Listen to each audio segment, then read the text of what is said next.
गुरु जी, आज के इस अंक में हम बात करने जा रहे हैं फोड़े फुंसियों के बारे में। फोड़े फुंसियां आम तौर पर हर किसी को हो ही जाती हैं कभी ना कभी। सबसे पहले तो मेरा प्रश्न ये है कि फोड़े फुंसियां इतनी आम समस्या जो बन गई है, ये क्यों होती है? क्या किसी के संपर्क में आने से होती है या कुछ गलत चीजों की वजह से होती है? और अगर किसी कारणवश हो भी जाती है तो ये तकलीफ बहुत देती है और कहते हैं कि डॉक्टर के पास जाए बिना इसका उपचार होता ही नहीं है। देखिए, मैं बड़ी कड़वी बात कहता हूँ जी, और सच्ची बात हमेशा कड़वी होती है। बिल्कुल। डॉक्टरों के बस का कुछ भी नहीं है, उन्होंने थ्योरियाँ पढ़ी हैं। थ्योरी के अनुसार यदि कहीं भी आपको फोड़ा फुंसी हो गया ठीक नहीं होता, उसकी बीएमसी करेंगे जी,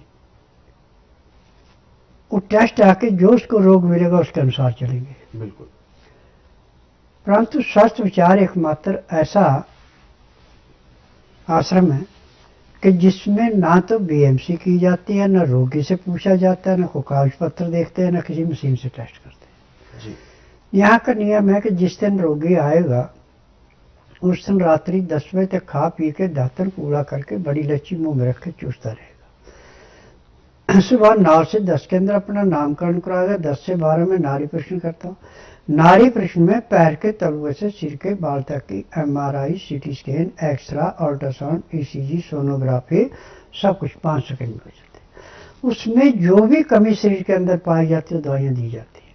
दवाइयाँ खाने की हैं, दवाइयाँ पीने की हैं, मालिश करने का तेल है, आँख में, नाक में, कान में डालने की दवाइयाँ हैं। इनसे हर एक रोग ऐसे समाप्त किया जाता है जैसे कूड़े करकट के ढेर को माचिस की तिल्ली जला के समाप्त करती है। और जिसका इलाज पूरे संसार में कहीं नहीं, उसका इलाज मेरे पास है। अब आपने फोड़ा फुंसी की बात की। फोड़ा फुंसी निकलते हैं जब आपके खून में इन्फेक्शन होता है। जिसको फोड़ा फुंसी निकलना शुरू हो जाए उसको सबसे पहले खून की शुद्धता करनी पड़ती है। खून को शुद्ध करने के लिए नीम से बढ़कर संसार में दूसरी वस्तु कोई नहीं जल्दी।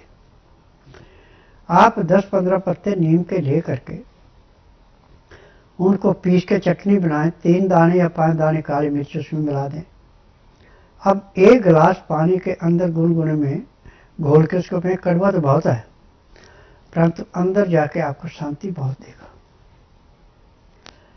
अब खून के अंदर जो भी आपका इन्फेक्शन था उसको ऐसे चाटेगा ये जैसे नीम की लकड़ी को चाटती है। जी, अब जब आपको फोड़े फुंसी पूरे शरीर में हो गए तो नीम के पत्तों का रस तो निकाल के आपने पीना है। नीम के पत्तों को पानी में उबाल के उस पानी में कपड़ा भिगो के और उस कपड़े को पूरे शरीर पर जैसे स्नान करते हैं, तेल की मालिश करते हैं, ऐसे मालिश करें तो बाहर से तो कपड़ा उस कीटाणु को नष्ट करेगा, अंदर से जो आपने पिया वो नष्ट करेगा। जिनका शरीर बिल्कुल बेकार हो जाता है, परिवार, अड़ पड़ोस, डॉक्टर जिससे घृणा करते हैं, वो भी 15 दिन में बिल्कुल ऐसे शरीर साफ हो जाता है जैसे माँ के गर्भ से बच्चा पैदा होकर शरीर साफ होता है। जी, आज पूरे संसार के अंदर स्वास्थ्य विचार का नाम है कि जिसका विचार कहीं नहीं उसका स्वास्थ्य विचार में है। और यहाँ का नियम है कि बुधवार की मैं छुट्टी रखता हूँ, गुरुवार से लेकर मंगलवार तक नाड़ी परीक्षण करता हूँ। नाड़ी परीक्षण में पैर के तलुए से सिर के बाल तक की MRI, CT scan, x-ray, ultrasound, ECG, sonography सब कुछ 5 सेकंड में हो जाते हैं। जब ये 5 सेकंड में हो जाते हैं फिर ठीक ढंग से इसकी दवाई खाते हैं तो जिस दिन आते हैं उसी दिन 15 से 20% आराम मिल जाता है। 15 दिन में 40 से 50% आराम मिलता है। महीने 1.5 महीने रोग समाप्त होता है, दवाइयाँ बंद होती है। मेरे आश्रम की दवाई सारी उम्र नहीं खानी पड़ती। आप एलोपैथिक में जाएंगे, यदि आपका कोई रोग बिगड़ गया तो जब तक आप जिएंगे तब तक दवाई खानी पड़ेगी। और जो हमारा आयुर्वेद, यूनानी, होम्योपैथी, नेचुरल का है, क्यों इन डॉक्टरों ने थ्योरी पढ़ी है, प्रैक्टिकल इनका मेरा प्रैक्टिकल है। और मुझे 10,000 जड़ी बूटियों की पहचान है जिनसे मैं दवाइयाँ बनाता हूँ। और इन दवाइयों की विशेषता है कि हर एक रोग को ऐसे जड़ से समाप्त करती हैं जैसे जलती अग्नि में पतंगा नष्ट होता है। जी। आज सबसे ज्यादा रोग ले रहे हैं हम आर्टिफिशियल खाने से।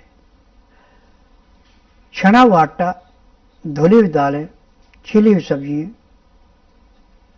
ठंडा पानी, एसी में ज्यादा बैठना, ये रोगों को दिन दुगने रात चौगुनी बढ़ा रहा है। और मेरे उपचार में पंखा, कूलर, एसी कोई नहीं चलता, एग्जॉस्ट फैन चलता है वहां पे। जी। और जो भी अनाज खाना है वो चोकर वाला, जो दालें खानी हो छिलके वाली, जो सब्जियां खानी हो छिलके वाली, नरम छिलके वाली। तो आपके 80% रोग तो उसी से समाप्त हो जाते हैं। जितना आपका लीवर अच्छा काम करेगा, पैंक्री इंसुलिन बनाएगी, पित्ते में तेजाब नॉर्मल रहेगा, खाया पिया अच्छा पचेगा, गुर्दा साफ करेगा, तिली खून को स्वीकार करके दिल को देगी, दिल को ऑक्सीजन पूरी मिलेगी, रोग कहां से आएगा। परंतु जब लीवर पूरा काम नहीं करता, पैंक्री इंसुलिन नहीं बनाती, पित्ते में तेजाब बढ़ जाता है, किडनी पूरा साफ नहीं करती, तिल्ली बनाए हुए खून को स्वीकार नहीं करती, उल्टा फेंक देती है, और दिल को जब ऑक्सीजन पूरी नहीं मिलती तो फिर हमारे खून में गड़बड़ी होती है, फिर हमें रोग से जूझना पड़ता है। और आज पूरे संसार के अंदर सिर्फ बिजनेस है, किसी रोग की दवाई नहीं है। जहां पे आपको तकलीफ और संग को सुन किया जाता है, रोग काटा नहीं जाता। क्योंकि एलोपैथिक में रोग को कंट्रोल करने के लिए कोबरे सांप का जहर, मरे जानवरों की हड्डियों का चूरा और केमिकल मिला के उसको सुन किया जाता है। परंतु स्वास्थ्य उपचार में किसी अंग को सुन नहीं किया जाता, परमानेंट उस अंग को ठीक किया जाता, उसका रोग का सर्वनाश किया जाता।